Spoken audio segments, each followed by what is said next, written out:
Amazon is building a new data center alongside a nuclear plant in Pennsylvania. Meta signed a 20-year nuclear agreement to feed its growing power needs. Other big tech players like Google and Microsoft are also investing in nuclear energy. Taiwan, on the other hand, has recently shut down its last nuclear reactor, despite the ever-growing power needs of its semiconductor and high-tech industries. But the government says they're very open to new advanced nuclear technologies. So is nuclear power having a renaissance, and is Taiwan going to be a part of it? I'm Tomasz Koper, and this is Connected on Taiwan Plus.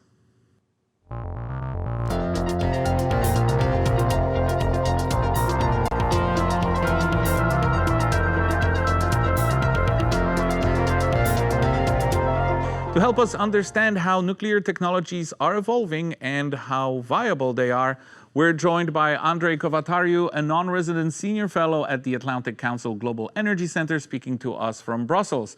And here in Taiwan, we have Professor Tsung-Kuang Yeh, Dean of the Nuclear Science College at National Tsing Hua University. Andrei, I'll start with you. When politicians talk about new nuclear tech, kind of what we hear from Taiwanese politicians as well, they often mean small modular reactors, or SMRs. Can you explain where this technology is today and what are the challenges in making it operable?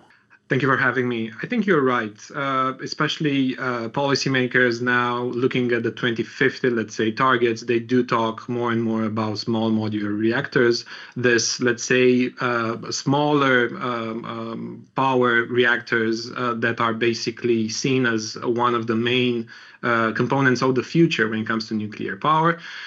We are still in the early phases of this technology. It's important to say that this technology has been used for decades in submarines and in other, let's say, military, for military purposes. But when it comes to commercial and electricity production for commercial uses, we are still in the early phases of that. We have seen some developers and some manufacturers advancing this over the last few years. We are seeing more and more memorandums being signed across the world. But I think we have too many designs at the moment in the market, not necessarily a couple of them on which, from which policymakers actually to choose from. But we are getting there. I think the next few years are key in that regard. Well, Tsung-Kuang, when people think about nuclear energy in general and even SMRs, they often think about Chernobyl, they often think about Fukushima, especially here in this part of the world. Do SMRs address those safety concerns that people might have? Like, how are they different from regular reactors? The electric power output of an SMR must be less than 300 megawatt. So according to this engineering design, this type of reactor is inherently safe. So, for example, for an accident of loss of coolant accident, it would usually lead to cold meltdown. But for small modular reactor, because of this smaller power, so even facing a loss of coolant accident, the core can still be cooled down by natural air circulation. So that's why we call this type of reactor, it is inherently safe.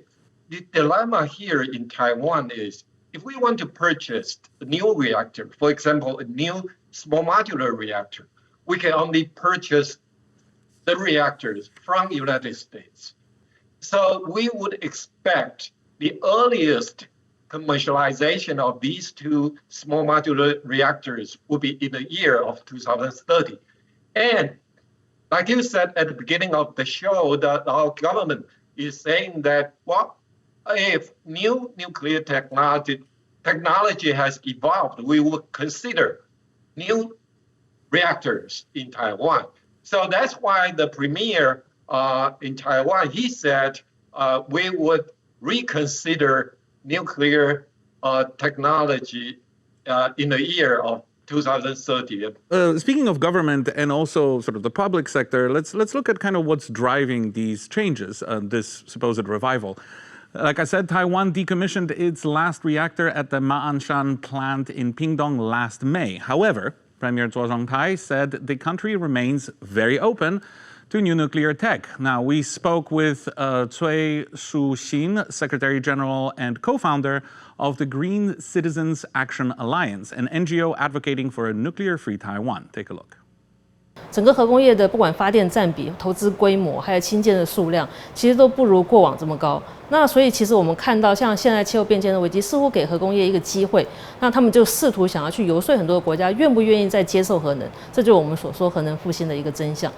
我觉得是产业界有这样的期待，然后来推政府是否愿意接受。尤其台湾是一个半导体是占蛮大多数电力的一个国家，那因为这个电力需求，所以大家四处去找电。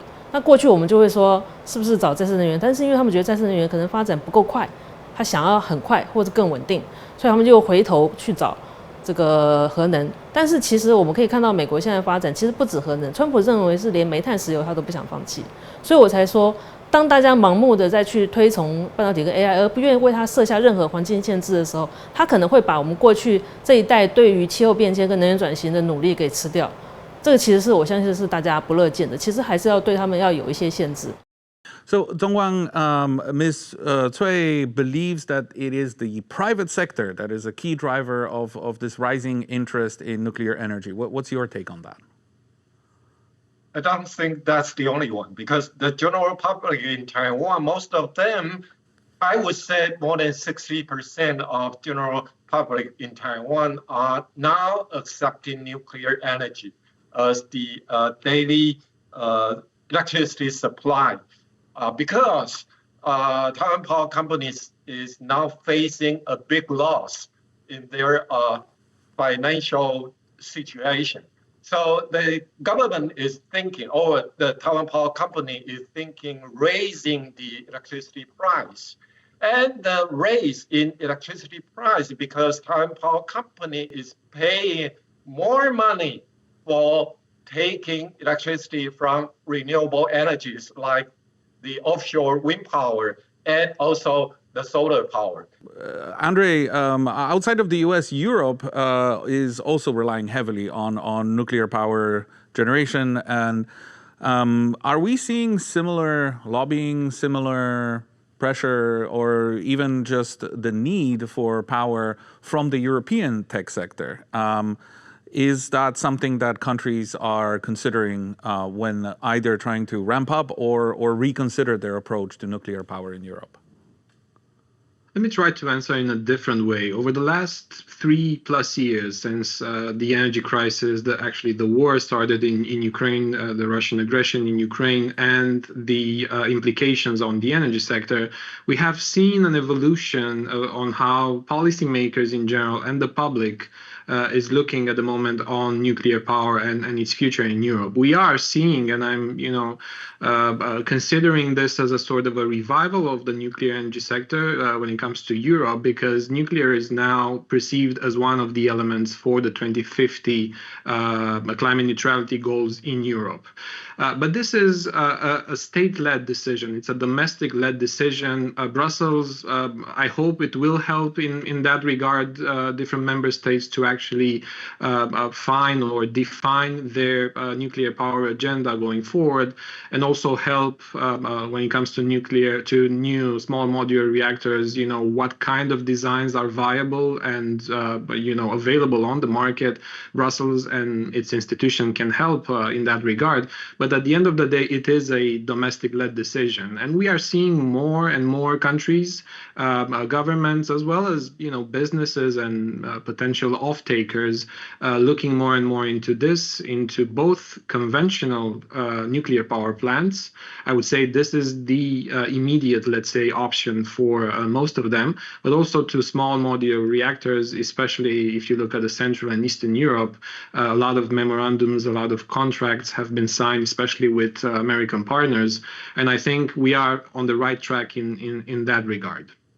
Well, we've used, or I have used the word revival. Andrei, you have just now as well. But let's take a look at some numbers. So is there a global nuclear revival really happening? Over the past 40 years, nuclear energy's share of global electricity production peaked at just over 17% in 1996, and then gradually declined to less than 9% last year. In terms of investment in energy facilities, the 2024 World Nuclear Industry Status Report shows that while investment in wind and solar has grown significantly since 2004, funds going into nuclear have remained largely constant over the past 2 decades. So, Tsung-Kuang, well, these figures seem to kind of contradict the thesis that there is a nuclear revival going on. Are we missing something in these numbers? How do we know if a real change is underway? No, you have to take a look at the total power generation by nuclear. You are not looking at the percentage of power production by nuclear, because the total power production or the total power consumption in the whole world is growing rapidly. Okay, when we are talking about data center, electricity consumed by data center or by AI, we would expect rapid increase in total power consumption. And the total power generation by nuclear have been actually increasing, but not at a very fast speed. So that's why it seems like the percentage is decreasing, but actually the total power generation by nuclear is still increasing. That's a very fair point. So generation and the total numbers and percentages, there are differences there, but investment seems to be kind of stagnating while we are seeing more and more investment in green energy. Andrei, what does that tell you? So there are a number of explanations for that, I would say. First of all, we are now in a sort of a inflection point, and we have been for a number of years. Once again, the energy crisis started in Europe has led to a reconfiguration, if you want, or policymakers across the world are looking at how energy demand will look like in the next few decades, starting from now. But as you mentioned at the beginning, we are seeing more and more off-takers, businesses looking at a nuclear solution going forward for their energy needs. A data center is probably one of the best examples now and in the years to come. So a lot of MOUs and contracts that are being signed now will see investments coming in the next few years. So I think that's at least part of the explanation for that. But I think it's also quite important to understand that while we have seen the number of or the share of nuclear power decreasing over the years because the renewable generation has increased, that is the main reason. We have seen that over the last 20 years or so. I think the fair comparison is not necessarily between renewables and nuclear, because nuclear has this advantage of producing firm base load generation. So it produces at nominal power for 90+% of the time of the year. So the fair comparison going forward, I would say, is what is that able to displace? And that will displace, at least to some extent, or at least in some geographies, coal and natural gas that once again have this advantage of being a firm base load or offering base load capacity or output. So that will be probably a fair comparison going forward. And to reach the 2050 goals, we will need to have both nuclear generation and renewable capacity in place so we can actually reach those targets in time.